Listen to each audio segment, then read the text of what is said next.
Yeah.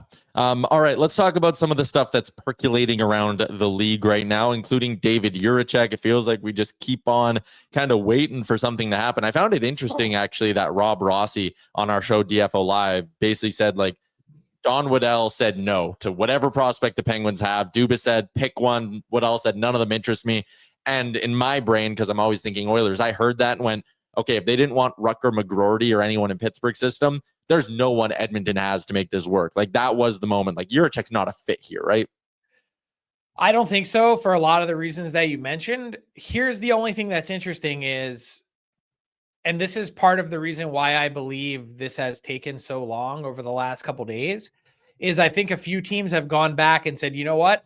Okay, if this player doesn't interest you specifically, or maybe interest you but isn't enough, and I'm going to use the Pittsburgh example as one, if Rutger McGroarty alone is not a one-for-one fit for David Jiricek, is there a package that we could put together that would get you, can it get us over the finish line? And that's sort of along the lines of what I think a few of these other teams that have been kind of on the outside looking in at it.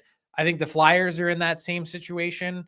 I think a team like the Sabres has been in the mix.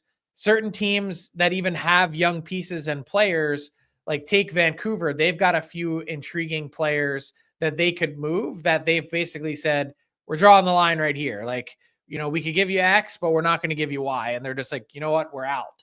So I just don't see Edmonton really having that type of package to put together, as much as it would have been a nice thing to really bridge that gap from Broberg to, like, now Broberg on steroids. Yeah, and that's kind of what I said when it first popped up. Is like, is this maybe your do-over for Broberg? But I do think the cost is too high.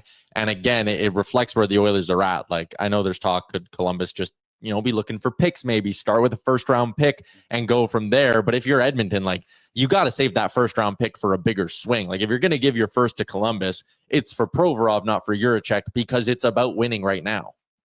Correct. And that's the thing. I think 2 years' time, Jiricek is going to help you win now, but not exactly this season. So can you withstand that? Is that how you want to manage, like, the ultra super prime years of the Connor McDavid experience? Probably not how I would want to do it, but I think that's really the tough part of the gig, is to really have a sustained run of 10, 11, 12 years with an authentic chance to win. You have to have your eye on both those things at the same time if you're a GM. Yeah, which that is something we saw the Oilers do earlier in the summer, making the McLeod for Savoy trade, right? It was like, okay, Ryan McLeod will help you win next year way more, but let's bite the bullet. We got Henrique. Let's bring in a guy who could maybe be a value deal for the next 3 to 5 seasons. So we have seen the Oilers make a swing in that direction over the last, whatever it would be now, 5 months. What's up, Nation citizens? If you like that video, then you need to be subscribed to the Oilers Nation YouTube. Podcasts, live shows, exclusive interviews, and analysis.